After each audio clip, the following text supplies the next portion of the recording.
Don Benjamín, ladrillero de Abolengo, toda su vida tenía haciendo ladrillos en un poblado del estado de Jalisco, pero los terrenos eran prestados.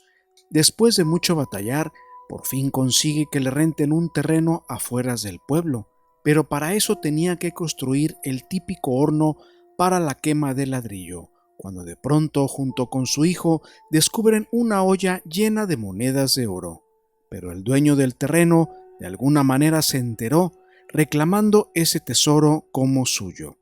Quédate hasta el final de esta historia conmovedora para que te enteres de este desenlace. Aquí la historia. Don Benja, como le decían todos, era un señor de 45 años en ese entonces, muy fuerte todavía, que tenía toda su vida haciendo ladrillos de los buenos y bien hechos. Ya tenía reputación en la zona de que él y toda su familia eran los mejores ladrilleros, pues conservaban la tradición artesanal. Su arcilla y arena eran de primera calidad y tenían un tipo de horneado que habían perfeccionado la técnica desde sus abuelos. Ahí es donde está la magia para tener como resultado final el clásico ladrillo color rojo y muy resistente. Todo se resumía en la técnica de la cocción, pues la regulación de la temperatura es lo más importante. Claro, no menospreciando la combinación exacta de sus materiales orgánicos también. Don Benja tenía 5 hijos, todos chicos y en la escuela. El más grande tenía 11 años y todos le decían Tito, y ya le ayudaba forjando ladrillos, pues su padre quería que aprendiera su oficio. Desde chico, Benjamín trabajó en ese terreno que le prestaban a su padre, pues los dueños eran de una constructora y cuando necesitaban ladrillo, pues nomás les avisaban para hacérselos. Eso era cada 2 años aproximadamente, así es que no era pesado para ellos, pero un día solamente le pidieron ese terreno porque construirían una gran plaza comercial. La familia de Don Benja se vino para abajo, pues no sabían a dónde ir y no tenían muchos ahorros para rentar o conseguir otro terreno, pues este debería de estar de preferencia afueras del pueblo, pues a la hora de coser el ladrillo, este causaba mucha humareda y la gente ya se empezaba a quejar. Incluso 2 veces lo multaron, porque cada vez crecía más la población y las casas estaban más cerca de las afueras. Don Benja ya había construido poco a poco una casita de 3 cuartos en una nueva colonia de este pueblo, que estaba cerca del terreno. También por eso les dolió más, porque a lo mejor tenían que dejar esa casa también. Pasaron como 4 meses y no conseguían dónde trabajar, cuando uno de los dueños del terreno le comenta a Benja que tiene un amigo con un terreno grande, pero estaba del otro lado del pueblo, muy pegado a Zapotlanejo, y estaba en un buen lugar porque era a casi orillas de la carretera. Don Benja le tomó la palabra, fue a hablar con el dueño, hicieron trato y le rentó casi 400 metros cuadrados, suficientes para comenzar a trabajar.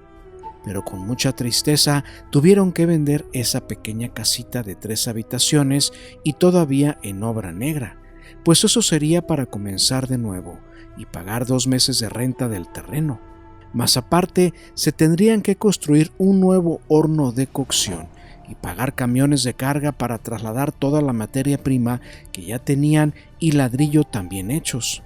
Era mucho trabajo, pues tenían 3,000 ladrillos que quedaron de venir por ellos y nunca llegaron.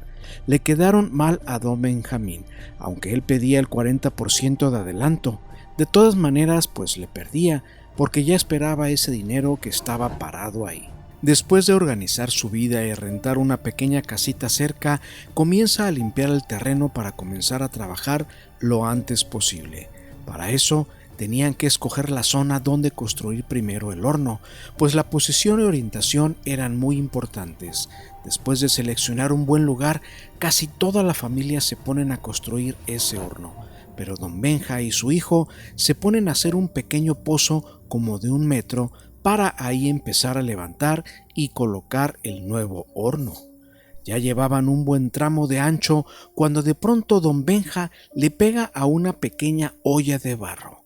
Pensó al principio que eran piezas rotas de alguna civilización antigua, pues ya había encontrado algo parecido, nada sin importancia. Seguido sacaba piezas así de barro, pero conforme iba sacando más esa tierra, se dio cuenta que era una olla pero completa.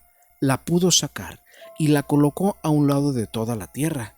En ese momento, don Benjamín no pensaba en nada, ni siquiera se le vino a la mente de lo que podría ser un tesoro.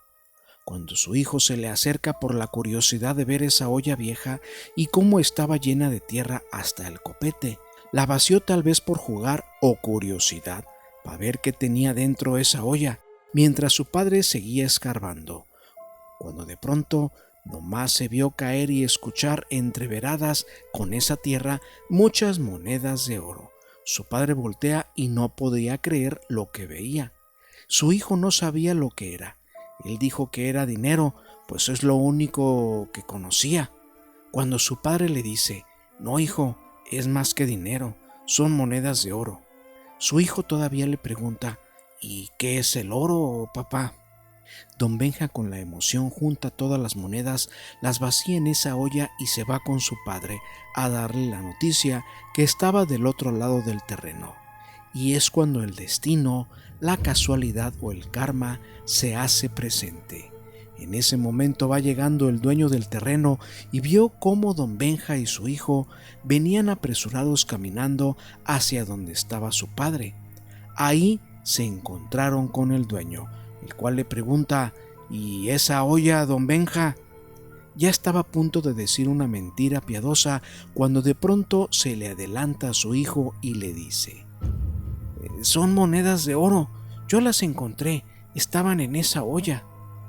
Don Benjamín no tuvo más remedio que decir la verdad, diciéndole: mire, nos encontramos esto. Para eso ya estaba el padre de don Benja ahí también, confundido con lo que estaba pasando. El dueño metió la mano a esa olla y vio cómo su puño se llenaba de monedas de puro oro. Nomás los ojos se le pusieron cuadrados, donde Benjamín intuía lo que vendría después. A ver, don Benja, ¿eso encontró ahí? Sí, señor, estaba enterrado cuando hacíamos el pozo para el horno. Y el dueño comenta: don Benja, pero todas estas monedas van a ser mías porque el terreno es mío, me pertenecen a mí, como usted sabrá. Don Benja y su hijo no hablaban, nomás agacharon la cabeza. Su hijo otra vez dice: mi papá sacó la olla, pero él no sabía que había ahí adentro, hasta que yo la tiré toda a la tierra. Aquella voz de niño todavía y su inocencia en los ojos tal vez hicieron que el corazón del dueño se ablandara un poco. El niño apenas vestía unas sandalias y un pantalón roto y estaba lleno de tierra. El dueño traía una camioneta del año y venía perfumado, una escena que a cualquiera se le rompe la garganta. Solo Dios sabe qué le pasó en la mente de ese señor. Fueron 2 minutos sepulcrales, donde nadie hablaba, solo se miraban todos. Nuevamente Tito rompe el silencio diciendo: mi papá me da 3 monedas de domingo, pero estas están más bonitas. ¿Me puedo quedar también con 3? En ese momento el dueño vació todas las monedas al suelo y entre ese montón de tierra aún pegadas las monedas apartó 2 puños y se los dio a Tito. Ese día fue el más feliz de su vida. Ese niño de 11 años no sabía el valor de esas monedas, pero 2 puños eran el premio mayor.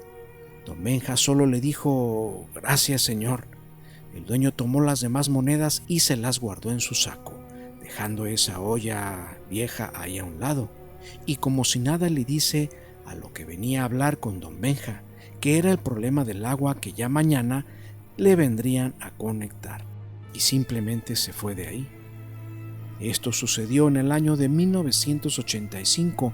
Ese niño Tito es quien nos manda esta fabulosa historia y nos resume que ese día todos se pusieron muy felices. Su padre don Benja, que ya falleció, contó 12 monedas de oro que le dejó ese señor, suficientes para construir una casita, y después compraron un terreno para seguir trabajando sus ladrillos. Tito pudo estudiar y graduarse de licenciado en administración de empresas. y la familia prácticamente dejó de hacer ladrillos, pues hoy en día ya existen muchas prohibiciones para hacerlo de manera artesanal, por el cuidado del medio ambiente. Y hoy en día también Tito es un gran conocedor de la numismática, pues esas monedas eran de 2 pesos en oro puro. Si te ha gustado esta gran historia, por favor regálanos un like y suscríbete a esta y en nuestras nuevas páginas que son Leyendas Verdaderas, Casillero Paranormal y A que no sabías, donde encontrarás estos mismos enlaces abajo en la descripción. Hasta pronto.